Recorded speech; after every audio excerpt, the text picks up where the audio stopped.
Hello guys, and welcome back to my channel, Writing Practices. In today's tutorial, we're going to walk step by step through how to write a professional request for quotation, also known as an RFQ letter. This letter is typically used in business settings when you want to receive pricing and service details from vendors or suppliers before making a purchase. It's a formal way of saying, hey, we're interested in your services. Can you tell us how much it would cost, how long it would take, and what the terms are? So if you're involved in procurement, purchasing, or simply organizing supplies for your business, this is the letter you'll want to master. Let's get right into it. Sender's information. Identify yourself first. At the top of your letter, you should include your full company name, followed by your address, email, and phone number. This section helps the vendor know exactly who is reaching out and how to contact you in return. Example from the template: your company name, your address, city, state, zip code, email address, phone number. Make sure to use your company's formal name and a business address, not a personal one. The goal is to establish a professional tone from the very beginning.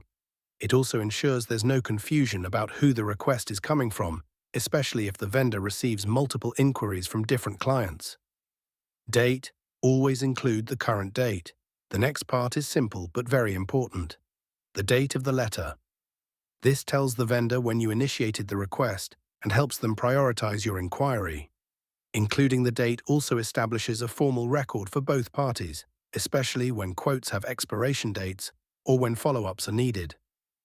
Recipient's details. Who are you contacting? Next, write the name of the vendor or the sales department, followed by the name of the supplier's company and their address. From the template, vendor's name or sales department. Supplier company name, supplier address, city, state, zip code. If you know a specific person, perhaps someone you've spoken to previously, it's always best to address the letter to them directly. If not, sales department is perfectly acceptable. This section ensures the letter reaches the right individual or team. Subject line. Be clear and direct. Now we move to the subject line, which helps the vendor immediately understand the purpose of your message. Subject. Request for quotation or RFQ for product or service name. Keep this line short and specific. For instance, if you're asking for a quote on office chairs, you'd write, request for quotation or RFQ for office furniture. This makes your request easy to identify and prioritize in their inbox or on their desk.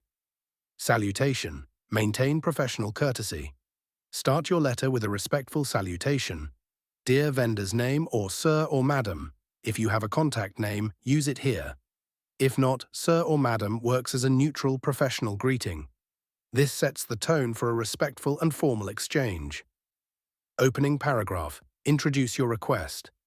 The first paragraph should introduce why you're writing the letter. It tells the supplier that you're inquiring about a quote for their products or services. Here's the sample from the template. I am writing on behalf of your company name to formally request a quotation for the supply of briefly describe the product or service, such as office furniture or bulk printing services. We are currently assessing suppliers for an upcoming procurement and would appreciate receiving your pricing and terms for our consideration. In this paragraph, you're being clear and to the point. You're stating what you need and showing that your company is actively considering vendors for a purchase decision. This is also a good place to build interest, letting them know their offer could lead to future business. Itemized list. Be specific about what you need. In the next section, you'll outline exactly what products or services you're requesting quotes for. The items or services we are interested in include Item 1 with specifications or quantities. Item 2 with specifications or quantities. Any additional item or relevant detail. Being detailed here helps the supplier give you an accurate and relevant quotation. Don't just say office supplies. Specify 20 ergonomic office chairs, 5 standing desks, and 2 conference tables with dimensions. Include quantities, preferred models, or even technical requirements if needed. The more precise you are, the better the quote you'll receive. Quotation requirements. What to include in the offer. Now you'll list what details you expect the vendor to include in their quotation. This keeps things clear and ensures you receive complete information. Please include in your quotation the following details: unit and total pricing, delivery lead time, warranty or service terms, if applicable, payment terms, validity period of the quote. This section is key because it ensures you're comparing apples to apples when evaluating vendors. For example, knowing the delivery time might be a deal breaker if one supplier takes 3 weeks and another takes 3 days. Asking for payment terms also gives your finance team time to plan accordingly. Including the quote validity helps you know how long the offer stands before pricing might change. Contact and deadline, keep communication open. Next, you'll tell the vendor how to get in touch with you and by when you'd like to receive their response. If you require additional information to prepare your proposal, feel free to contact me directly at your phone number or via email at your email address. We would appreciate receiving your quotation by insert deadline or preferred date. Giving a deadline helps move things along and keeps your procurement process on schedule.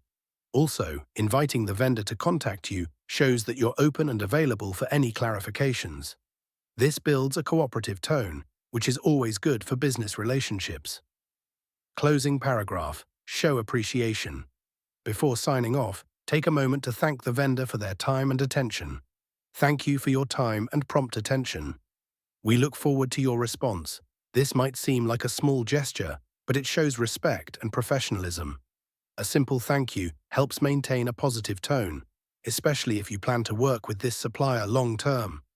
Complimentary close: end formally. Use a formal sign-off before including your name and job title. Sincerely, your full name, your job title, your company name.